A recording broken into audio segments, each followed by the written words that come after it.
人とも戻ってこないの？ひょっとして、ハッカーに。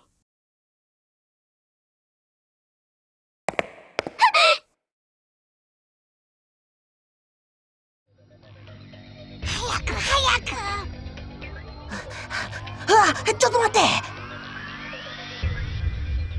そーっと。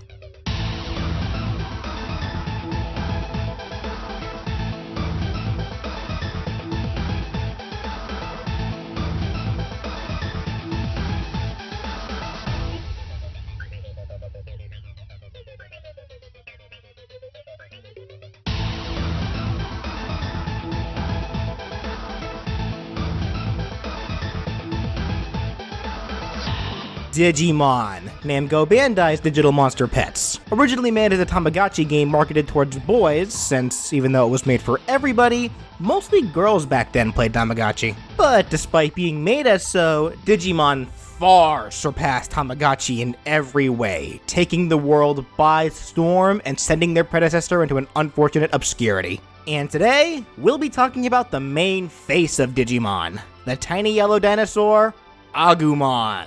At first, it may not be the strongest Digimon, but it does have potential for great things, being a generally rambunctious and even ferocious little lizard. It's also a vaccine-type Digimon, meaning that it's pretty strong against viruses and data corruptions, putting programs like Avast and McAfee to shame. So when coming to Smash, it'll do its best to keep those viruses out of your console while trying to keep up with the other fighters. Agumon would be a pretty quick and petite fighter with some below-average damage dealing attacks, and despite its massive appetite, it would be a fairly lightweight character.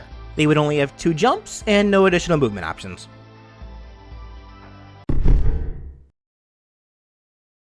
Agumon can have a 3-hit jab that mimics his jab from the game Digimon Rumble Arena 2. The first 2 hits would be a swipe with each claw one at a time, and it would end with a quick bite forwards for the final hit. Their dash attack can be a quick lunging headbutt. It'd have decent range, but wouldn't really hit that hard. The side tilt can be a quick crossing double claw swipe from high to low. This references Agumon's general physical attack that they're most commonly seen using in Digimon games. Their up tilt can be a quick but weak vertical claw stab straight upwards, their up attack from Rumble Arena. And their down tilt can be a quick low to the ground swipe with its tail. Of course, since Agumon's tail is pretty short, it doesn't have a whole lot of range. For Agumon's side smash, they can use an attack known as Greymon Claw. It can be a quick horizontal claw stab forwards that can be slightly angled. Their up smash can have them do a short hopping headbutt upwards, with Agumon pointing their snout into the air as it does so.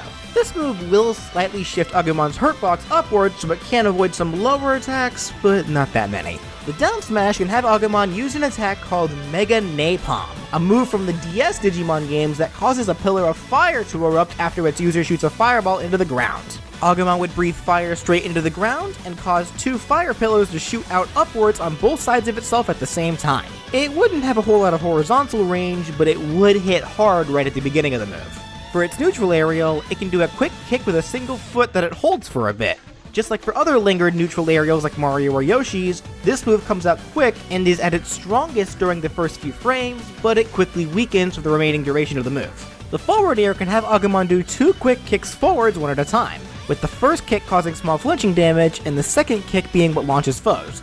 This move references Agumon's air attack from the game Digimon Battle Spirit. The back air can be a quick horizontal drop kick straight backwards, which was Agumon's air attack from Rumble Arena 2. The up air can be a quick horizontal swing with its snout from front to back, a move that's really only able to hit above the front and directly above. And the down air can be a falling ground pound type of attack, which was Agumon's downward air attack in Rumble Arena 2.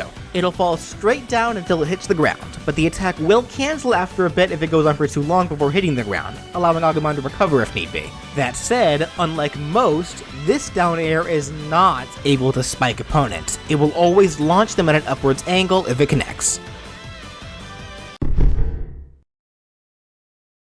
Agumon can grab with both claws and pummel by biting the foe. Its forward throw can be just a simple overhead toss forwards, which was actually its throw in both Battle Spirit and Rumble Arena. The back throw could just be a normal chuck backwards, the up throw can have Agumon catapult the foe into the air using its snout, and the down throw can have Agumon put the foe on the ground and spit a fireball into them to bounce them away.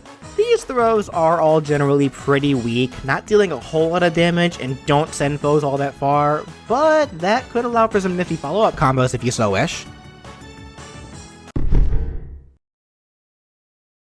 For Agumon's neutral special, they should of course use their signature attack, the Pepper Breath, which is just your simple fireball attack, nothing too fancy. Agumon would spit said fireball straight forwards horizontally. It goes a fair distance, but really only deals small damage with minimal knockback. For the side special, they can use an attack that comes from the Cyber Sleuth games, Vulcan Napalm. While we don't have a definitive idea of what this attack actually looks like, we do know that it's the physical fire move, and one that Agumon can for sure learn, so I will be innovating a bit for it. It can have Agumon engulf itself in fire and then charge straight forwards. Its whole body becomes a hotbox? Okay, I was supposed to say hitbox, but for some reason I actually wrote hotbox here on the script. That's kind of funny. Becomes a hitbox during this, which will knock foes into the air if Agumon collides into them, and it can be used for horizontal recovery. On top of that, if this move is used on the ground, it'll leave a small trail of flames that linger for a few seconds, and anyone who steps in them will be dealt small non-flinching damage. The up special can have Agumon use a move that it's had for a good chunk of the Digimon fighting games, the Claw Uppercut. That said, it's exactly what it sounds like. It's a quick uppercut with one of its claws. But the claw's on fire, so that's cool. Like all uppercuts, it's at its strongest at the beginning of the move, and it can be used for some decent vertical recovery, and it will put Agumon in the freefall. And finally, its down special can be a move called Attack Charge. Generally being a physical attacker, tamers for Agumon should always consider the idea of increasing its physical attack power even more, and that's exactly what Attack Charge does. For Smash, it'll just be your run-of-the-mill attribute-changing special, as upon its use, Agumon will automatically go into a 9-second long state where all of its attacks deal more damage, but it'll also take more damage in the process. You'll know you're in this state based off a small red aura surrounding Agumon, and once it wears off, you'll have to wait for 15 seconds before you can use it again. As I'm sure you've gathered by now, Agumon's attacks in general are pretty lackluster. It is still a child after all, so it needs all the power boosts that it can get. That said, as I'm sure most people with even the slightest knowledge of Digimon have figured out, there's a reason why Agumon is so weak, and why letting it be able to deal more damage is way more important than you might initially think.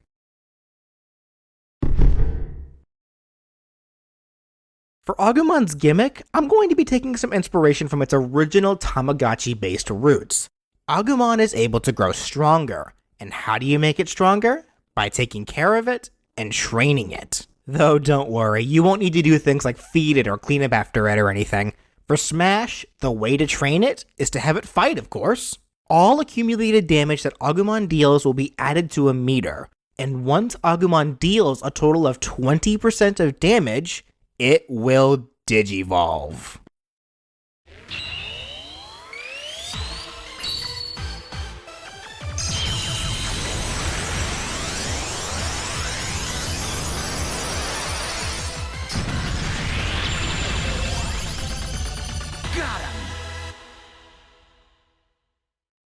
Agumon's adult champion form, Greymon.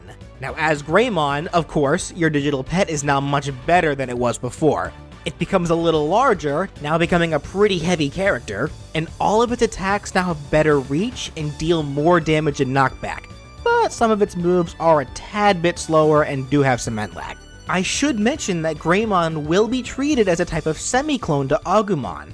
All of its moveset will remain visually identical to that of Agumon's, but because of its new body and power, the majority of its attacks will gain new attributes. For starters, all attacks that involve Agumon's head now gain a stronger sweet spot thanks to Greymon's newly grown horns. These attacks include its dash attack, up smash, up air, and its up throw gains way more launch power when compared to the rest of its attacks that got powered up. Its previously near-useless down tilt is now actually usable thanks to Greymon's longer tail. The fire pillars from its down smash are now a little bigger and spread out a little farther thanks to Greymon's bigger build.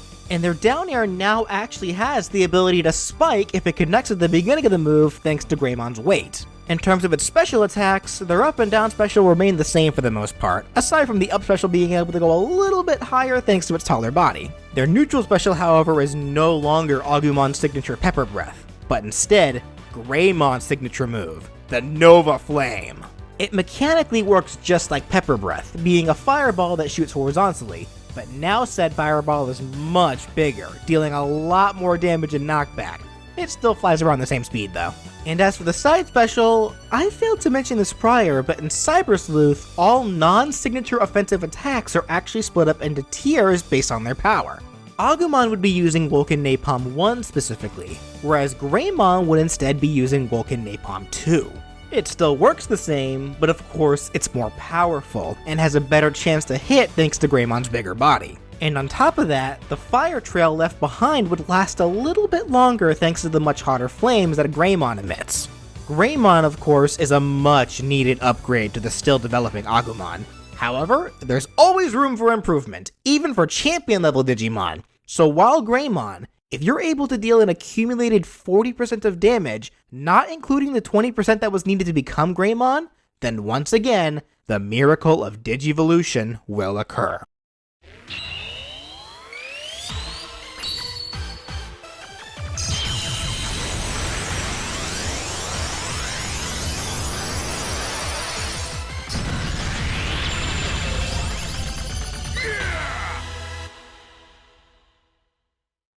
The Cyborg Metal Greymon, Agumon's ultimate level form. Now as Metal Greymon, the size of its body wouldn't actually change, but it does still receive a small boost to damage and launch power. And thanks to its new robotic upgrades, it gets even heavier than before. The attacks that do receive the biggest upgrades will be any of its moves that involve its claws. Thanks to that big new shiny metal arm, claw attacks now gain slightly more range and damage. These specifically include the second hit of its jab, the side tilt, and the side smash especially. It also gains a little bit more grab range. As for its specials, the down special is still the same, but the side special now becomes Woken Napalm 3, which on top of dealing more damage, actually flies a little bit farther, and the fire trail left behind lasts a tad longer than Greymon's. Its up special gains a lot more reach and power thanks to that metal claw, but it also goes much higher thanks to Metal Greymon's wings. As for its neutral special, this is what changes the most drastically. Instead of the Nova Blast, it becomes Metal Greymon's signature move with such a fitting hardcore metal name, the Giga Destroyer. This has Metal Greymon fire missiles from its chest, and for Smash, it'll do just that. They still mechanically work like the prior two specials, being shot forwards, but they do go back to about the size of the Pepper Breath, and it does have a bit more start lag since Metal Greymon needs to ready the attack. But now the move flies way faster, and they explode once at the apex of their flight or when they hit something or a very unlucky someone, now giving the neutral special some kill potential. Now Metal Greymon sounds powerful, doesn't it? There's no way it can get any better than that, right? Well, sorry to burst your frothy bubbles, but there is still one more. You see, Digimon actually have on average 6 stages to their evolution tree. First there's Fresh, which are the baby forms that are freshly hatched from their eggs. Then in Training, which is the toddler-like form, that becomes Rookie, the childlike form which is also what Agumon is. Then Champion like Greymon, the adult form. Then Ultimate like Metal Greymon, the form that surpasses Champion. And finally, the form to surpass Ultimate, Mega. And for Metal Greymon to become Mega, it must first deal an accumulated 60% of damage. Once it does, it'll become its most powerful form.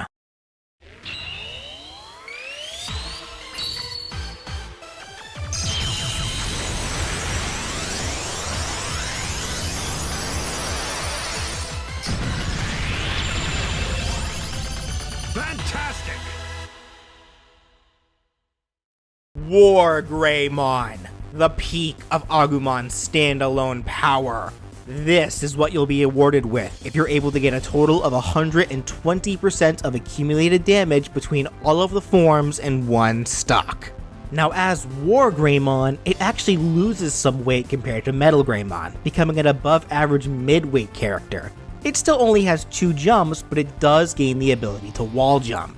And as you can see, Wargreymon has a drastically different body type compared to its weaker forms, and as such, Wargreymon will be getting its own moveset.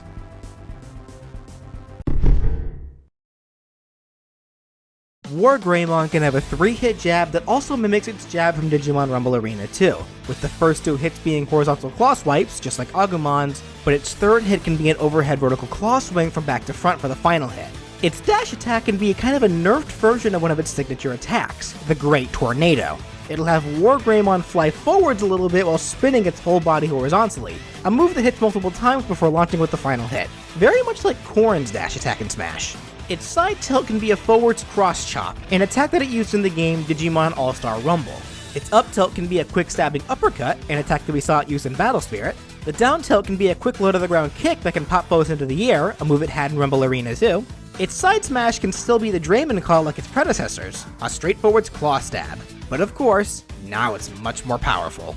Its up smash can have it use a move that it used in Rumble Arena 2, the Ultra Tornado, where it's spun in place while surrounded by a fiery vortex. This vortex goes up a decent distance, and the move as a whole deals multiple flinching hits of damage before launching foes with the final hit.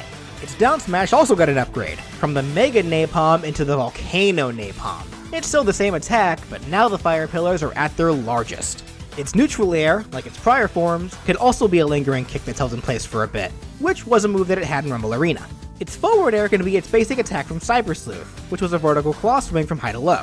The back air can also be the same as before, a quick horizontal drop kick backwards. The up air can be an overhead claw swing from front to back, a move it used in Rumble Arena. And the down air can be a quick claw stab downwards, an attack that it used in Battle Spirit. It's only able to hit in front, but it can spike if it sweet spots. Wargreymon would grab with both claws and would pummel with a knee jab. Its forward throw would be the same as before, a normal chuck forwards, just like it does in Rumble Arena. Its back throw can have it turn around with the foe, then slash at them to send them backwards. The up throw can have it uppercut the foe high into the air, and the down throw can have it put the foe on the ground, then stab at them 3 times with one of its claws before the foe gets bounced away.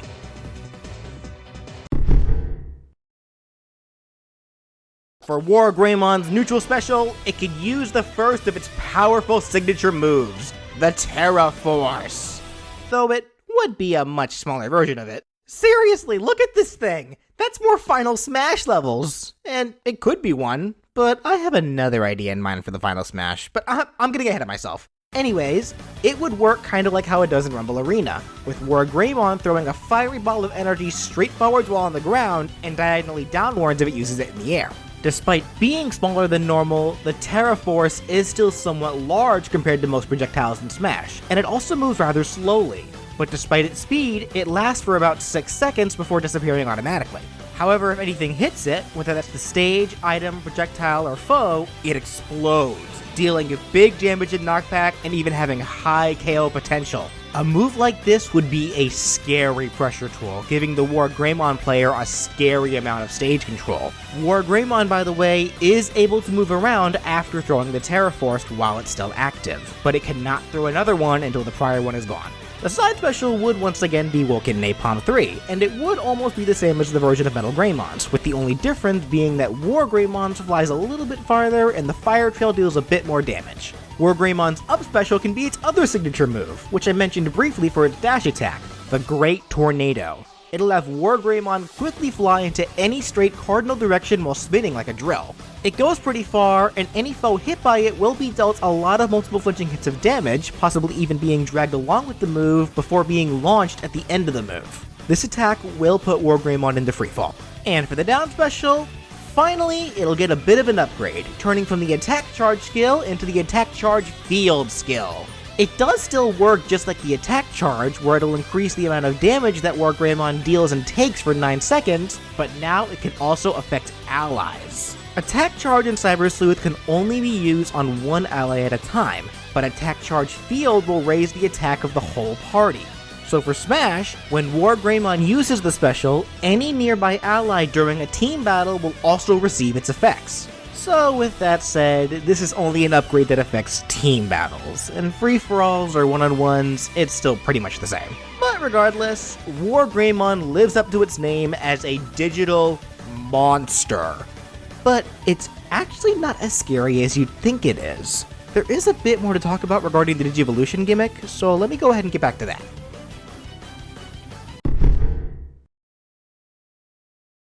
As I said prior, you'll need to get a total of 120% of damage dealt to opponents to get from Agumon to Greymon, to Metal Greymon, and finally to Wargreymon. But it's only 120% if you can do that all in one stock. If you get KO'd, that's a different story. You see, unlike Pokemon, when a Digimon evolves, it's not permanent. They are actually able to revert back to their previous forms through a process called degeneration. So whenever you lose a stock, you'll be forced to degenerate into your prior form, and will need to reaccumulate your damage on opponents from the start to be able to Digivolve again. So if you're Wargreymon and lose a stock, you'll be forced back into Metal Greymon. As such, Metal Greymon will be forced back into Greymon, and Greymon will be forced back into Agumon. Luckily, at least, even if that happens, getting back to Greymon from Agumon shouldn't be that hard since you only need to deal 20% of damage to Digivolve back to Greymon. However, if for some reason you're either so bad at the game, or just fighting someone who's completely out of your league and you end up getting KO'd as Agumon, it will degenerate into its in-training form, Koromon. And as Koromon, you are helpless. It only has one jump, it's the lightest character in the game, and it'll only have 2 attacks. A simple but slow bite attack mapped to the basic attack button that only deals very small flinching damage, and for a single special attack, the signature move that most in-training Digimon have, Frothy Bubbles, which is just a super weak bubble attack that moves only a decent speed and deals weak flinching damage. There is one thing that Koromon's good at, running away, with very fast running and movement speeds. And don't worry, you won't need to attack at all to have Koromon Digivolve back into Agumon. It'll do that automatically once 8 seconds have passed after respawning. Also, if you do end up getting KO'd as Koromon, it'll come back as Koromon. It won't go back even further into the fresh Bodemon. Don't worry, I'm not that mean. But really? There's no reason why you should ever see Koromon unless you're just completely incompetent at the game. Either that or your opponent is just completely dominating you with 0 to deaths. But regardless, Koromon is made as a punishment for not taking proper care of Agumon and letting it get destroyed by your opponent. But if you at least know what you're doing, then you should have no problems getting to Greymon. I mean, dealing 20% of damage? That is not too much to ask for. And if it is, I'm sorry, but you're probably just better off trading in your copy of Smash for a copy of Go Diego Go Great Dinosaur Rescue. That's probably closer to your skill range.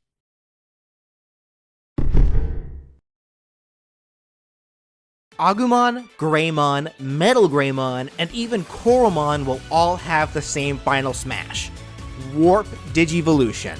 This is a phenomenon that allows a Digimon to Digivolve straight into their final form, skipping all other forms in between. So of course, this allows the Digimon to ignore all damage criteria and automatically become Wargreymon. This smash would work like Zero Suit Samus's original final smash back in Brawl, where while they transform, they'll be engulfed in the effects of Digivolution, and any foe too close will be dealt a small amount of damage before being launched. Of course, it's not very strong, since the real reward is automatically getting Wargreymon. Now, if Wargreymon gets the Smash Ball, that's a whole different story.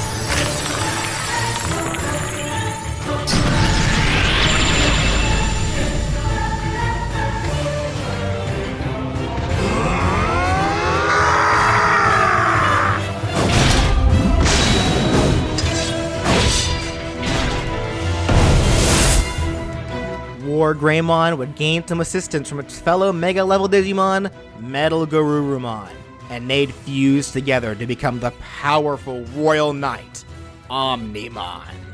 This would be a cinematic final smash that starts with the fusion quickly happening, and anyone too close to the actual effects of the fusion will be pulled in. It will then show Omnimon attack the caught foes with their 2 powerful signature moves, the Supreme Cannon, and the Transcendent Sword, with both attacks dealing large damage to the caught foes and launching them away when the cinematic ends. Afterwards, Omnimon splits apart with Metal Garurumon teleporting away, only leaving Wargreymon there to continue.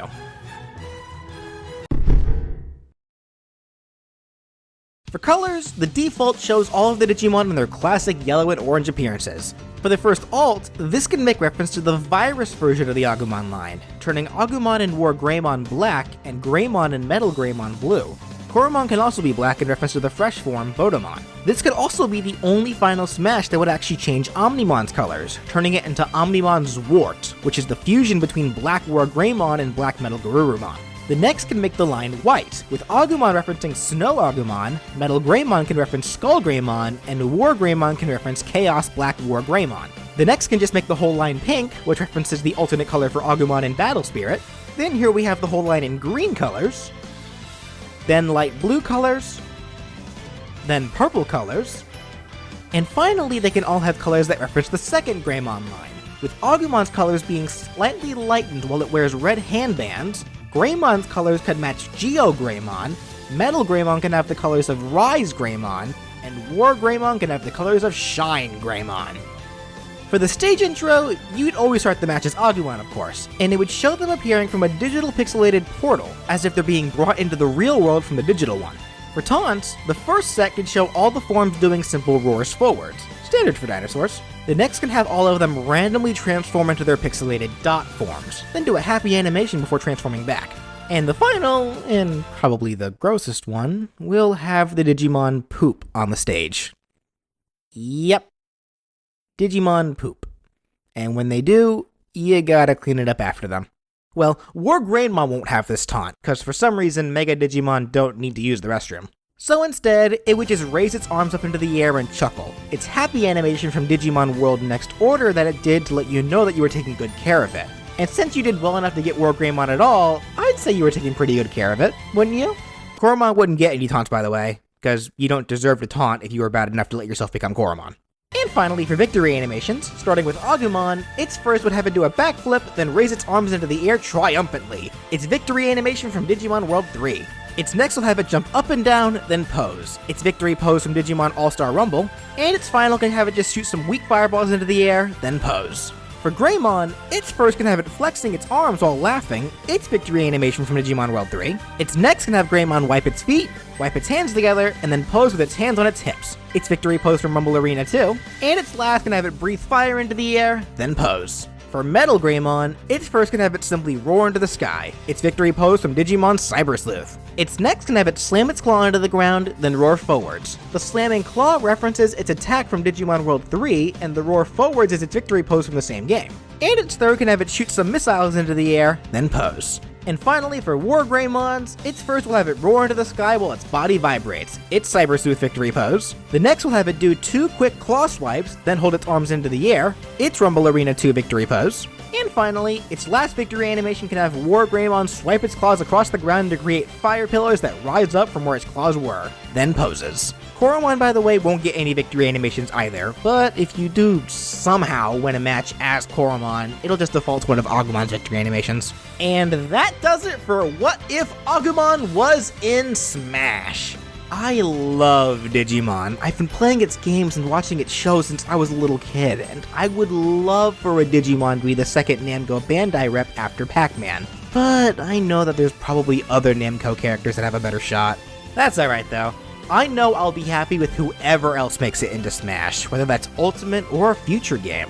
And I can still enjoy Agumon and all the other great Digimon in the games that Namco still makes. Anyways, if you enjoyed what you saw and would like to see even more characters be given possible Smash movesets, be sure to subscribe. And if you'd like to support the show and help me be able to make more content for you guys while you also get some perks for doing so, you can click the join button either below my video or on my main page to become a sponsor for my channel. I'd really appreciate anything that can be contributed. And of course, if you have a character that you'd like to see be given a possible Smash moveset, leave a comment down below or contact me on Twitter at BrawlFan1 on Twit. I hope you all enjoyed and thank you so much for watching!